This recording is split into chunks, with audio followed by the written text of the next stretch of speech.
Continue with chapter Goodwill. In this video, we are going to discuss last question of this chapter, that is question number 43. In this question, we will discuss all the methods of goodwill. So let us start with question number 43. From the following information, calculate the value of goodwill. आपको goodwill calculate करना है. पहला method given है average profit के, simple average profit, then simple super profit, then capitalization of super profit, and then it is capitalization of average profit.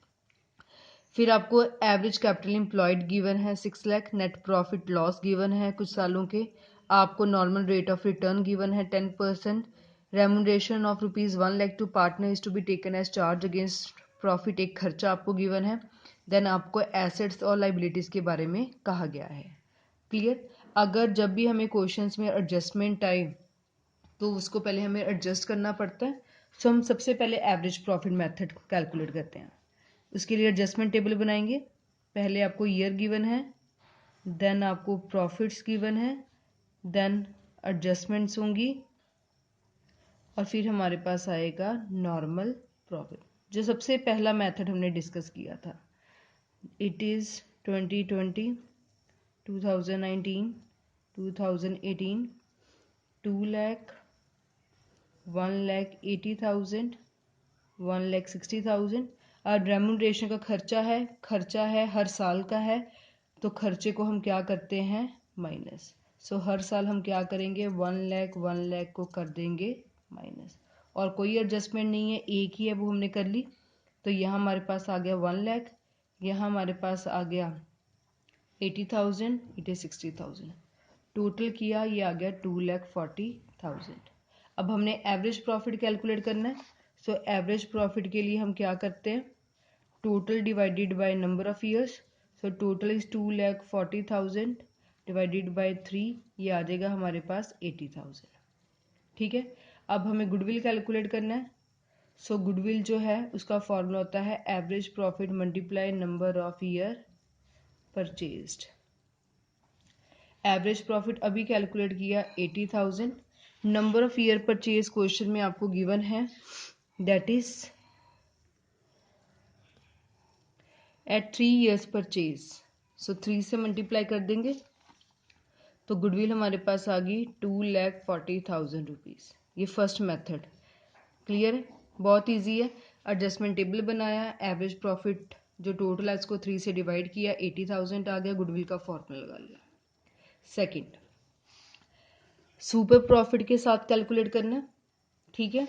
So super profit में सबसे पहले हमें चाहिए होता था एवरेज प्रॉफिट, वो तो हमने यहीं कैलकुलेट कर लिया 80,000, वो तो पूरे क्वेश्चन में अब सेम रहेगा एवरेज 80,000।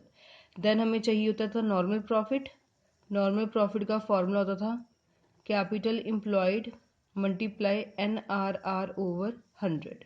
कैपिटल एम्प्लॉयड आपको इस क्वेश्चन में गिवन है assets of the firm excluding goodwill fictitious asset non trade investment is 7 lakh, whereas capital is 6 lakh and outside liabilities 1 lakh. आपके पास दो अल्टरनेटिव होते हैं, अगर आप एसेट्स माइनस लाइबिलिटीज कर ले तब भी ठीक है, या आप कैपिटल प्लस लाइबिलिटीज कर ले तब भी ठीक है। हमने जैसे नॉर्मल किया एसेट्स माइनस लाइबिलिटी, सो 7 लाख माइनस 1 लाख, ये आपके पास आ जाएगा 6 लाख।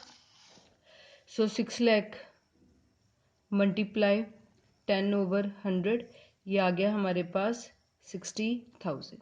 क्लियर। फिर हम सुपर प्रॉफिट कैलकुलेट करते थे, average profit minus normal profit, 80,000 minus 60,000, super profit आ गया 20,000। देन सुपर प्रॉफिट गुडविल के लिए, goodwill is equals to super profit multiply number of year purchased. So super profit अभी कैलकुलेट किया 20,000, number of year purchase question में given है 3, सो इसको 3 से मल्टीप्लाई कर लिया, ये आ गया हमारे पास 60,000। क्लियर। ये तो हमने पहले भी डिस्कस किया है। Moving to next, then it is capitalisation of super profit third. अब यहाँ थोड़ा ध्यान देना, थर्ड मेथड में हमने पहले सीखा एवरेज प्रॉफिट सेम रहता है, नॉर्मल प्रॉफिट सेम रहता है, सुपर प्रॉफिट सेम रहता है, सिर्फ लास्ट स्टेप बदलता है। तो लास्ट स्टेप में हम गुडविल कैसे कैलकुलेट करते हैं, goodwill is equals to super profit multiply 100 over NRR। जब हम इसका रेसिप्रोकल कर देते हैं तो ये कैपिटलाइज सुपर प्रॉफिट बन जाता है। सुपर प्रॉफिट हमारे पास आया था 20,000 मल्टीप्लाई 100/10, तो ये हमारे पास आ जाएगा ₹2,00,000। Clear? And last method is on the basis of capitalization of average profit।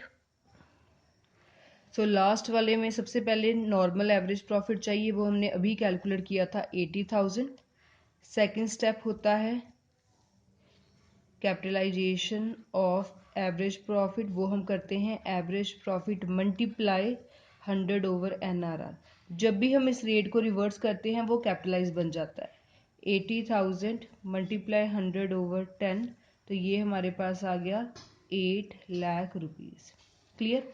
फिर इसके बाद हमें चाहिए होता था नेट एसेट्स, जिसको हम कैपिटल एम्प्लॉयड भी बोलते हैं, जो भी हमने कैलकुलेट किया था, that is 6,00,000। Assets minus liability 7,00,000 minus 1,00,000 6,00,000।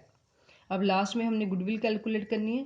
So step 2 minus step 3, that is goodwill.